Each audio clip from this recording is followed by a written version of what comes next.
మన ముఖ్యమంత్రి చంద్రబాబు నాయుడు గారు కొద్ది క్షణంలో ప్రమాణ స్వీకారం ప్రారంభిస్తున్నారు. తోడుగా ఉండి స్వామి చంద్రబాబు నాయుడు విజయానికి చేకూర్చిన పవన్ కళ్యాణ్ గారికి కూడా మనము వందనం పలకాలా. ఎందుకంటే జనసేన ఈ విజయాన్ని చేకూర్చారు, అందరూ కలిశారు. మీకు అందరికీ తెలిసిందే, చెయ్యి కలిస్తే శబ్దం వస్తుంది అంటే తప్పట్లు వస్తాయి. ఒక చెయ్యి కలిసి ఈ యొక్క ముగ్గురు మండలాలాగా త్రిమూర్తులు లోకాన్ని ఏలే వాళ్ళు ముగ్గురు అన్నమాట. కాబట్టి నారా చంద్రబాబు నాయుడు సారిగే,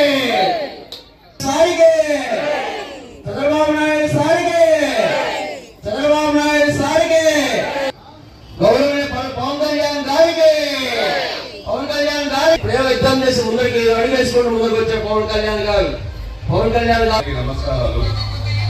ఈరోజు మన రాష్ట్ర ముఖ్యమంత్రిగా 4వసారి ప్రమాణ స్వీకారం చేస్తున్న నారా చంద్రబాబు నాయుడు గారికి మా యొక్క హార్దిక శుభాకాంక్షలు తెలియజేసుకుంటున్నాను. గత 5 ఏళ్లుగా జరిగినటువంటి ఈ యొక్క అవినీతి పాలనలో, ఒక దుర్మార్గమైనటువంటి పాలనలో ఎంతో బడుగిన వర్గాలు కావచ్చు, ఎంతో మంది చాలా ఇబ్బందులు పడ్డారు. మేము మా నాయకుడు చంద్రబాబు నాయుడు గారిని జైల్లో వేయడం కూడా జరిగింది. ఆ రోజు శాంతియుతంగా మేము భగవంతుడితో ఒక ర్యాలీ కూడా చేశాము. ఆ ర్యాలీకి చేస్తున్నప్పుడు మేము భగవంతుడిని ఒకటే ప్రయత్నించాము, మా సారు ఎట్లా తిరిగి బయటికి రావాలి, ఏ తప్పు చేయని వ్యక్తిని ఈ రోజు జైల్లో పెట్టి ఇంత ఇబ్బందులు పెడుతున్నారు. ఇటువంటి వ్యక్తి ఈ రోజు ఎక్కడికి వెళ్ళాడో అందరికీ తెలుసు. మన దివంగత ముఖ్యమంత్రి రాజశేఖర రెడ్డి గారి కుమారుడు జగన్మోహన్ రెడ్డి గారు ఈ రోజు మాజీ సీఎం అయిపోయారు. ఎందుకంటే ఆయన చేసినటువంటి ఒక దుర్మార్గమైనటువంటి పాలన ఈ రోజు అందరికీ కూడా ఒక గుర్తిన చేసింది. కాబట్టి ఈ తెలుగుదేశం పార్టీ ఈ యొక్క అఖండమైన విజయాన్ని సాధించినటువంటి ప్రతి ఒక్క కార్యకర్తకు, ప్రతి ఒక్క నాయకుడికి, అదేవిధంగా ప్రతి మహిళలకు, ప్రతి ఒక్కరికి ఆ యొక్క పాల్గొని తెలియజేసుకుంటూ మరొకసారి 2029లో కూడా బాబు గారి సీఎం చేసుకుంటామని మేము మరొకసారి తెలియజేసుకుంటూ సెలవు తీసుకుంటున్నాం. జై హింద్.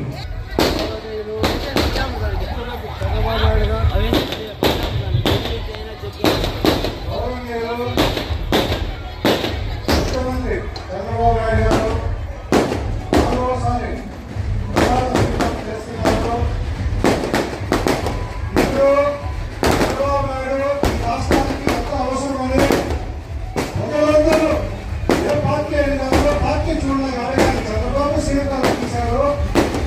కార్యకర్తలందరూ అన్ని పార్టీల కార్యకర్తలు ఓట్లు వేసిందే చంద్రబాబు నాయుడికి. కాకపోతే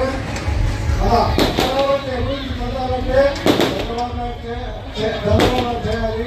అలాగే పవన్ కళ్యాణ్ గారు కలిశారు కాబట్టి ఓట్ శాతం మరీ పెంచారు. అలాగే మోదీ గారు రాష్ట్రానికి చాలా అభివృద్ధి పనులు చేస్తారని కూడా ఆశిస్తున్నాము. ఇప్పటికే ఆల్రెడీ మోదీ గారు 3 కోట్ల ఇల్లు పేదలకు అనౌన్స్ చేశారు. దయచేసి విజయహారతి హోమము చంద్రబాబు నాయుడు సురక్షితంగా ఇంకా ఆయన బ్రతుకున్నంత వరకు ఈ రాష్ట్రాన్ని బాగు చేయాలని కోరుకుంటున్నాను. అమదేవాయనమో, జ్యేష్ఠాయనమో, రుద్రాయనమో, కాలాయనమో, కర్ణాయనమో, కారవాయనమో, జ్యేష్ఠాయనమో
ముఖ్యంగా